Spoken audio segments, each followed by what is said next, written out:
is Bryn Jadby, and welcome to my book analysis of Catcher in the Rye.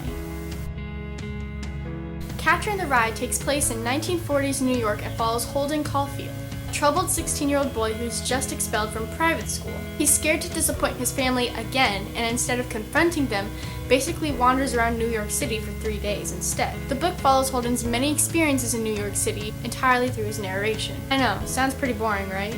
Although this book is surprisingly mundane, everyone can relate to Holden's thoughts and feelings. It's an example of stellar writing, but also isn't hard to read. It discusses controversial topics in a realistic manner and causes people to evaluate their own values and beliefs. Author J.D. Salinger's awesome writing and exploration into themes of loneliness, mental illness, sexuality, depression, love, and more are what make it a timeless classic, yet banned in schools all across the U.S. J.D. Salinger was born January 1st, 1919 in New York.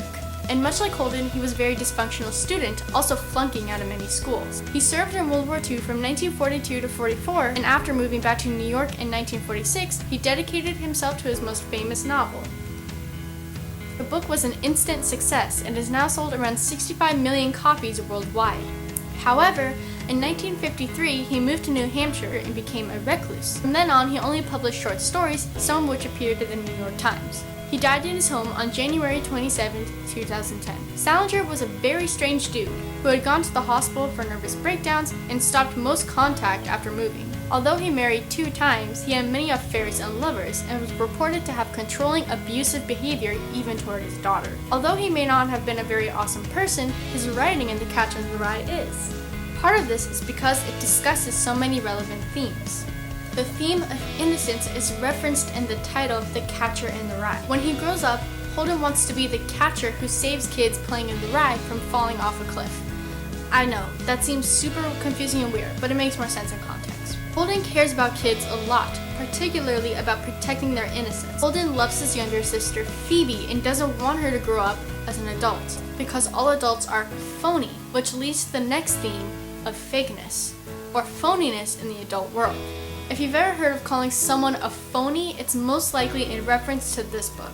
Holden hates how fake and hypocritical the adult world is, part of the reason he doesn't want to grow up.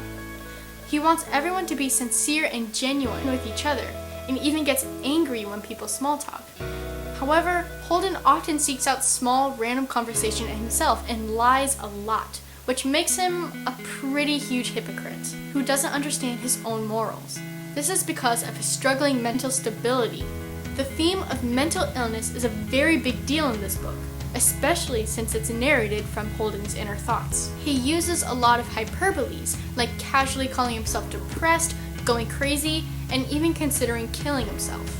These casual inserts undermine the importance, and you think he's just complaining. But then Holden brings up actual episodes of mental instability, such as when he broke all the windows in his garage in an episode of grief and rage. Because of this underlying mental instability, it makes this casual depression seem like it may be a much bigger deal. A lot of his mental problems come from his loneliness, another theme. Holden thinks he's special and unique, such as how he wears a red hunting cap. However, he only wears this symbol when he's alone, because he actually does care a lot about what people think of him, and often seeks human contact even with people he doesn't like. When Holden is lonely, he seeks out companionship and friends, but when the friends are phonies and fake towards him, he pushes them away, causing them to hurt him. This convinces him that everyone is fake and out to get him. This makes him alone again and starts the self-destructive cycle all over, which also helps demonstrate the theme of mental illness. A final theme is change, which is connected to preserving innocence and Holden approaching adulthood. Holden doesn't want to become an adult because he hates the real world, and adults have broken his trust in the past. Holden is terrified of change and wants to stay a kid, which circles back to the first theme of innocence. Now that you learned most of the common themes in The Catcher in the Rye, let's move on to the metaphors. The most famous symbol is Holden's red hunting hat. This hat represents Holden's individuality from society and all the phonies. However, he only wears it when alone, showing that he's afraid to show his true self to others, and that although he wants to be different, he's afraid of being judged. There's also a metaphor in the actual title, The Catcher in the Rye. What Holden wants to be most in life is someone who stands on the edge of the cliff and catches children playing in the rye.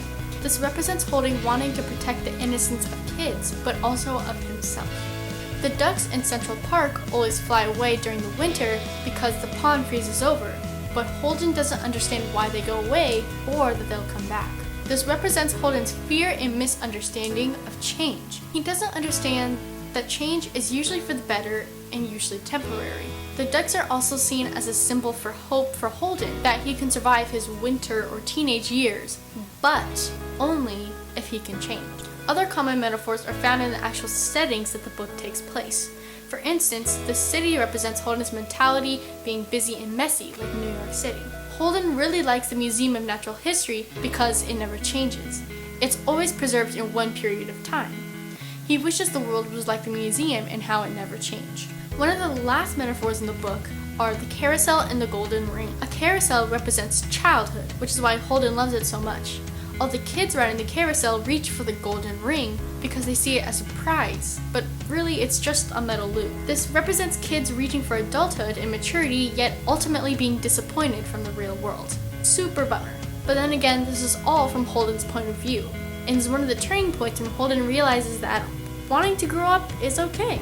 Metaphors add depth to the story and contribute to the theme. Their symbols are classic and make the book unique. At the same time though, you don't have to pick up on every metaphor to enjoy the book.